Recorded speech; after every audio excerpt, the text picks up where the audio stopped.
Hello, welcome to our channel, welcome to Amy's channel. आज मैं reading कर रही हूँ कि आपका पर्सन आपको ज़्यादा प्यार करता है या थर्ड पार्टी को। अगर आप सेंसिटिव हैं बिल्कुल नहीं दीजिए, देखिएगा।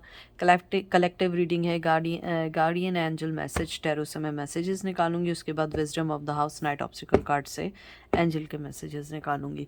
तो ये मिक्स होगी रीडिंग, ये नहीं होगी कि मैं एक कार्ड उनका निकालूंगी या आपका निकालूंगी, ऐसा नहीं होगी। कलेक्टिव रीडिंग होगी, मैं साथ साथ बताती जाऊंगी कि वो इस टाइम यानी जो एनर्जी पिक होगी वैसे ही हम चलेंगे। तो देखते हैं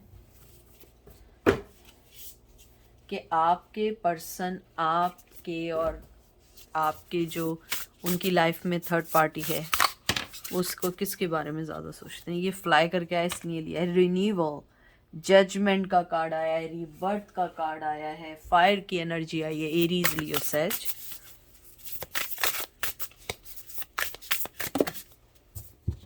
आज बहुत कार्ड फ्लाई कर रहे हैं। 8 of cup, cancer, Scorpio, Pisces,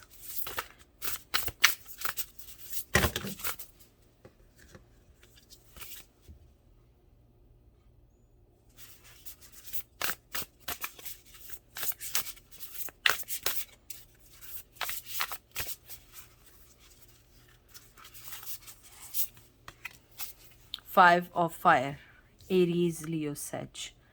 मुझे लगता है कि सबसे पहले जो मुझे मेन चीज़ लगी है, मुझे लगता है कि आज तक वो अपनी सोच में कॉन्फ्लिक्ट हैं कि उन्हें कौन ज़्यादा चाहिए, आप ज़्यादा चाहिए या वो ज़्यादा चाहिए। ये बात ज़रूर क्लियर है कि वो ये जानते हैं कि आप उनको छोड़ के जा चुके हैं, अब आपको ये नहीं, आपको वो नहीं चाहिए। और मुझे लगता है अब आपके पर्सन आपको हर जगह ढूंढते हैं। मतलब ढूंढना है ऐसे नहीं कि ढूंढ रहे हैं निकल रहे हैं, यानी कहते हैं ना कि आंखें देख रही होती हैं कि काश आप कहीं दिख जाए।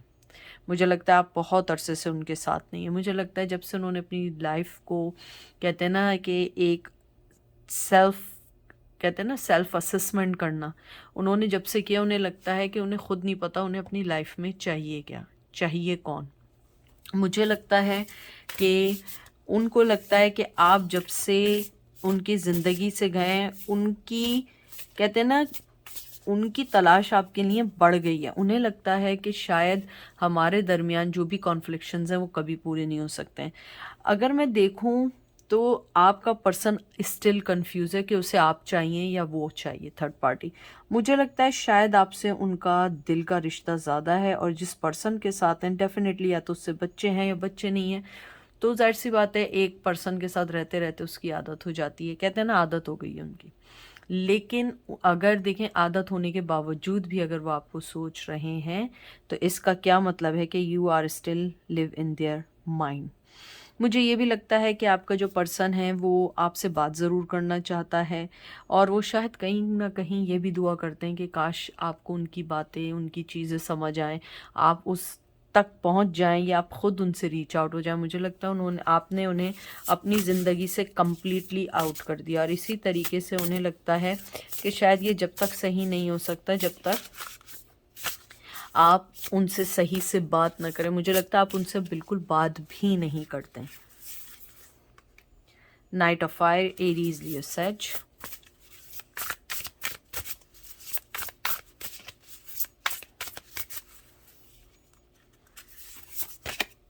Three of swords, Gemini, Libra, Aquarius, third party का ये मुझे लगता है कि उनकी फीलिंग्स ये हैं कि उनका पैशन आपके लिए कितना भी क्यों ना हो, कितना भी क्यों ना हो, लेकिन वो थर्ड पार्टी से नहीं निकल सकते हैं। उन्हें लगता है कि ये एक बहुत कड़वी सच्चाई है और ये सच्चाई उनको लेके चलनी पड़ेगी।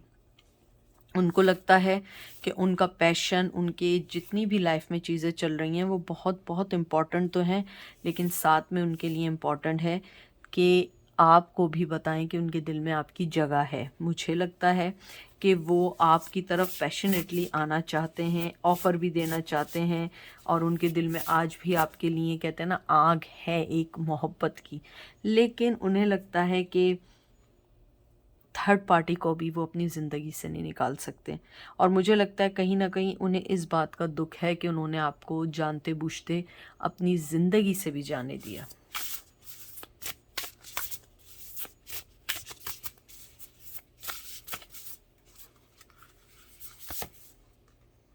King of earth, taurus, Virgo, Capricorn. मुझे लगता है आपका पर्सन, टू बी फ्रैंक, वो किसी ऐसे रिश्ते में ज़रूर है जहाँ पे अब इजीली किसी चीज़ को छोड़ के आना नहीं है। मुझे लगता है कि शायद वो जिसके साथ भी हैं या तो रहते रहते आदत हो गई है, या अब वो जिस जगह भी हैं माशरे के लिए, लोगों के लिए उस रिश्ते को निभाना है, लेकिन उनके दिल में आज भी आप हैं। वो आपको एक सिक्योर, एक लॉयल्टी के साथ आपको रिश्ता ऑफ़र करना चाहेंगे। मुझे भी ये भी लगता है कि उनके दिल में ये चीज़ ज़रूर है कि आपकी वजह से उनकी ज़िंदगी में बहुत सारी चीज़ें आती हैं, बहुत सारी चीज़ें चेंजेस भी होती हैं। अगर मैं देखूं आउटकम, ट्रस्ट मी, वो आप दोनों को ही साथ लेके चलना चाहते हैं। कहीं ना कहीं दूसरा रिश्ता भी बहुत इंपॉर्टेंट है, चाहे वो ज़माने के लिए हो, चाहे बच्चों के लिए हो, चाहे लोगों को दिखाने के लिए हो, या सोसाइटी में अपने आप को इन रखने के लिए हो। आपके साथ उनका दिल का रिश्ता है, जो एक सीक्रेट है, जो उनके दिल में सीक्रेट है। मुझे लगता है जब से नो कम्युनिकेशन हुआ, आप लोग नहीं मिले हैं, उन्होंने ये बात शायद आपको भी नहीं बताई है। वो आपके पास आना चाहते हैं या चाहती हैं, लेकिन वो आपको कभी नहीं बताएंगे। राइट टाइम का भी वेट कर रहे हैं, लेकिन उन्हें लगता है, देखिए मैं आपको एक बिल्कुल बिल्कुल जो मुझे सही फीलिंग्स आई है, राइट टाइम का वेट कर रहे हैं, लेकिन उन्हें लगता है कि शायद अगर राइट टाइम भी आएगा ना, वो कुछ नहीं कर सकेंगे, क्योंकि उनके ज़िंदगी में जो बर्डन्स हैं वो इतने इजी नहीं है कि उसे एकदम से हटा दिया जाए। बैलेंस, टेम्परेंस, लिब्रा की एनर्जी है। सॉरी, मैं हमेशा लिब्रा कहती हूँ, हमेशा मैं इसको लिब्रा कहती हूँ, और मुझे हमेशा लोग कहते हैं आप इसे लिब्रा क्यों कहती हैं, ये सेजिटेरियस है। आई डोंट नो, मैं पता नहीं इसे हमेशा लिब्रा कहती हूँ, आई एम सॉरी।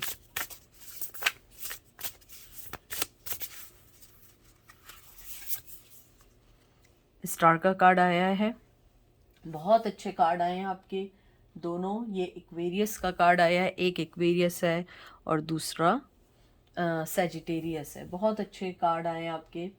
मुझे लगता है कि एक तो आपका ये जो एक्वेरियस आया है, यहाँ पे एयर की एनर्जी आई है और यहाँ पे वाटर की एनर्जी आई है। मुझे लगता है कहीं ना कहीं वो अपने आप को कंट्रोल, अपने आप को कहते हैं ना मॉडरेट भी कर रहे हैं, अपने नेगेटिव पॉजिटिव को भी कर रहे हैं, और कहीं ना कहीं आपके रिश्ते को भी लेके वो बैलेंस करना चाहते हैं। लेकिन उन्हें लगता है कि शायद अब आप उनके हाथ से निकल चुके हैं, आप अपनी ज़िंदगी में इतना आगे जा चुके हैं, इतना आगे जा चुके हैं जहाँ पे आप उन्हें शायद मुड़ के भी ना देखें। मुझे लगता है 14 नंबर, 17 नंबर बहुत बहुत इम्पॉर्टेंट है आपकी ज़िंदगी में। 14 मीन्स 14, 17 मीन्स 17। हो सकता है किसी को ना आता, इसलिए मैंने बोल दिया। मुझे लगता है कहीं ना कहीं आपके पर्सन को एक राइट गाइडेंस की ज़रूरत है। अगर वो उसके साथ भी रहना चाहता है तो ही और she has to recognise their रिश्ता।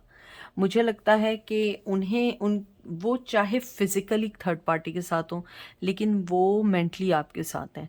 मैं आपको एक बात बताऊं, ये बड़ा कंफ्यूजिंग रिश्ता है, यानी क्लियर नहीं है। आपका बंदा बहुत बहुत ज़्यादा, कहते हैं ना कि किसी के लिए खुलता नहीं है। उसे लगता है कि मैं अगर किसी के लिए अपनी फीलिंग्स बताऊंगा तो मैं कमज़ोर हो जाऊंगा, तो वो क्या करते हैं कि वो अपनी फीलिंग्स किसी को भी नहीं बताना चाहते हैं। अगर मैं देखूं, वो आपको देख के अब ये वो सोचते हैं कि शायद अब आप उनके हाथ में कभी नहीं आ सकते हैं, you already move on with your life, और उन्हें ये भी लगता है अब आपके पास आने के लिए बहुत सारी चीज़ें सही करनी होंगी, जो बहुत सारी चीज़ें गलत हैं। आखिरी कार्ड है 10 of cup, cancer, Scorpio, Pisces. मुझे लगता है कि शायद वो इस वक्त आपके ऊपर फैमिली को चुने, और वो थर्ड पार्टी की वजह से नहीं, अपने बच्चों की वजह से, अपने बच्चों के साथ लॉयल होने की वजह से, और अगर बच्चे नहीं हैं तो कहीं ना कहीं फैमिली की वजह से। मुझे लगता है कि दो मैसेज हैं मुझे बहुत स्ट्रांगली, या तो वो फैमिली के लिए आपके लिए आगे नहीं आ पा रहे हैं, और अगर फैमिली नहीं है तो मुझे लगता है कि आपके जो पर्सन हैं वो इस वजह से आगे नहीं आ रहे हैं कि उन्हें लगता है कि आपकी लाइफ में कोई है, और अगर आपकी लाइफ में कोई नहीं है तो मुझे लगता है आपके पर्सन को फीलिंग्स हैं कि वो अब इस बार बहुत बैलेंस पर्सन के तौर पे आएंगे, आपको बहुत अच्छा रिश्ता ऑफ़र करेंगे और आपके साथ अपनी ज़िंदगी बनाएंगे। और मैं आपको टू बी फ्रैंक बताऊं कि आपका पर्सन इस टाइम खुद इतना, उसके मैसेजेस हैं दिमाग में कि उसे खुद नहीं पता उसे डेफिनेटली चाहिए क्या।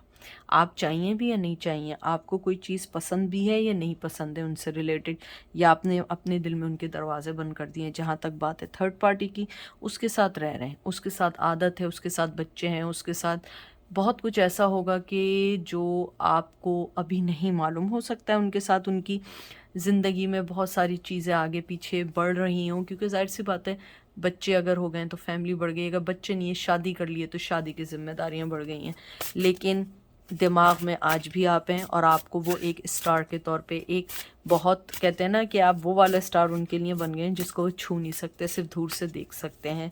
तो उनके दिमाग में यही है कि आपको वापस कैसे लाना है, कैसे बैलेंस करना है। ऑफ़र देना चाहते हैं लेकिन अभी नहीं, अभी मुझे कोई मूवमेंट नहीं दिख रही है। रिजिड बहुत अच्छा कार्ड है और ये दो कार्ड एक साथ हैं, रिजिड, लस्ट। मुझे ऐसी फीलिंग है 30 नंबर 24 नंबर बहुत आपके लिए इम्पॉर्टेंट है। मुझे लगता है कि कहीं ना कहीं आपका रिश्ता जो है उनको एक, कहते हैं ना कि हो सकता है कि वो आपसे बहुत ज़्यादा सेक्सुअली अट्रैक्ट हों, हो सकता है वो आपके पास आना तो चाहते हों। मुझे लगता है कि शायद आपके साथ उनकी बहुत अच्छी बाउंडिंग रही है, वो आपसे फ़िज़िकली बहुत अट्रैक्ट हैं। और मुझे ऐसा लगता है कि आपके जो पर्सन है वो आप आपने उनके दिल में वो नक्श, कहते हैं ना वो चीज़ एम्ब्रॉयडरी कर दी है, उनके दिल पे एम्ब्रॉयडरी कहते हैं, नक्श कर दिया है। और जो भी आप लोग कहते हैं, मुझे इस टाइम नाम याद नहीं आ रहे हैं। तो मुझे ऐसा लगता है उसकी जगह कोई नहीं ले सकता है। हालांकि कार्ड जो है ना रिजिड, ये ऐसा नहीं है, पता नहीं मुझे देख के ना, बताओ इस कार्ड को देख के क्या याद आया है आपको। अगर लगे आप सहमत करें तो आप नीचे बताइएगा कि हम लोग बचपन में एक कहानी सुनते थे कि कौवे को प्यास लग रही होती है और वो मटकी के अंदर पत्थर डाल रहा होता है और वो समझता है पानी ऊपर आएगा ऊपर आएगा, वो उसमें इतने सारे पत्थर डाल देता है, इतने सारे पत्थर डाल देता है कि पानी ऊपर तो नहीं आता है, वो पत्थर सारा पानी ले लेते हैं और ख़त्म हो जाता है। तो मुझे ऐसा लगता है कि उन्हें अपनी ज़िंदगी में थोड़ा सा फ्लेक्सिबल होना चाहिए था, अपनी ज़िंदगी में सही फ़ैसले लेने चाहिए थे। मुझे लगता है उनकी ख्वाहिशात, उनकी चीज़ों ने, उनके गलत फ़ैसलों ने जो आपके दिल के इमोशंस थे ना उनको ख़त्म कर दिया है। क्योंकि ये कार्ड अगर देखें ना, ये एक देता है कि अगर मैं देखूं इसकी, अगर मैं डेप्थ में जाऊं इस कार्ड के, कि आप दोनों के दरमियान, कहते हैं ना एक वॉल सी आ गई है, ये पत्थरों की एक वॉल सी आ गई है। आपने दरवाजे बंद किए या उन्होंने दरवाजे बंद किए हैं। उनको आपके पास आने के लिए एक फ्लेक्सिबल होना चाहिए था, अपने आप को, कहते हैं ना स्टक नहीं रखना चाहिए था उनको, अपने आप को, कहते हैं ना थोड़ा सा नीचे लाना चाहिए था। ये नहीं करना चाहिए था कि वो आपके साथ इतने इतने स्ट्रांग होते चले गए, इतने स्ट्रांग होते चले गए कि आपके पास से सारी चीज़ें निकलती चली गई। मुझे ऐसा लगता है कि आपके जो पर्सन हैं उनके जहन में ये ज़रूर बात है कि मुझे थोड़ा सा फ्लेक्सिबल होना चाहिए था, हर चीज़ को पॉजिटिवली सोचना चाहिए था, हर चीज़ को सोचना चाहिए था, लेकिन फिर भी वो उन्होंने गलत फ़ैसला किया या गलत वे में आगे बढ़े और उन्होंने अपने हाथ से आपको खो दिया। होप, होप जो है, अगर मैं बताऊं, आपका जो स्टार का भी कार्ड आया था उसमें भी होप एक मेन चीज़ है। मुझे लगता है वो आज भी एन रिमाइंडर, डोंट फॉरगेट, ये देख लें आप, पढ़ लें। मुझे लगता है वो आपको भूले नहीं हैं, चाहे वो किसी के साथ भी हों, किसी से कितना भी प्यार करते हों, आप हमेशा उन्हें याद हैं, हमेशा उन्हें याद है और उन्होंने होप नहीं खोई है। 27 28 नंबर बहुत इंपॉर्टेंट है। मुझे लगता है कि जैसे मैंने बताया स्टार का कार्ड भी एक होप है, उन्हें आज भी एक होप है इसमें कि आप एक न एक दिन वापस आएंगे और हर चीज़ उन्हें आपका रिमाइंड कराती है। मुझे लगता है कुछ लोगों की आवाज़, कुछ लोगों की हंसी, कुछ लोगों का वे ऑफ टॉक, कुछ लोगों की जेनरोसिटी, कोई भी चीज़ ऐसी है जो मदरली नेचर है, वो चीज़ें उनको अपील करती हैं, याद दिलाती हैं। आखिरी कार्ड है मूवमेंट।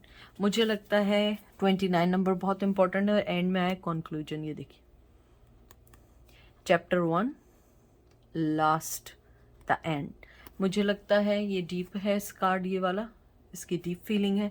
उन्हें लगता है मूवमेंट चाहे जैसी चल रही हो, हल्की चल रही हो, स्लो चल रही हो, फास्ट चल रही हो, लेकिन उन्हें लगता है कि इसका अंजाम वही होगा जो उन्होंने सोचा हुआ है। उन्हें ऐसा लगता है कि आप उनके पास ज़रूर आएंगे, चाहे जैसे भी आएंगे, लेकिन एंड उनका आपके साथ ही है। उन्हें ये भी लगता है कि शायद आप उन्हें एक ना एक दिन माफ़ कर देंगे और जो चीज़ें आपकी और उनकी साथ हैं वो एक साथ हो जाएंगी। उन्हें ये भी लगता है कि आपका जो एक स्टाइल है बात का, देखने का, वो कभी भी चेंज नहीं हो सकता है। मैं एक दफ़ा और वो कर दूं, देखते हैं लास्ट कार्ड क्या आया है। ये देखिए, लव। मैंने दोबारा शफल किया तो लव आया है और उसके नीचे आया है साइकिल्स एंड जस्ट, कहते हैं ना मूव ऑन, बहुत सारे कार्ड्स हैं। तो मुझे लगता है कि आपको बस थोड़ा सा वेट करना होगा, क्योंकि आपके पर्सन की फीलिंग्स आपके लिए आज भी हैं, चाहे वो किसी के साथ भी रह रहे हों। तो ये थी आज की रीडिंग। आई होप आपको पसंद आएगी। अपना ख्याल रखिएगा, दुआओं में याद रखिएगा। Take care, bye.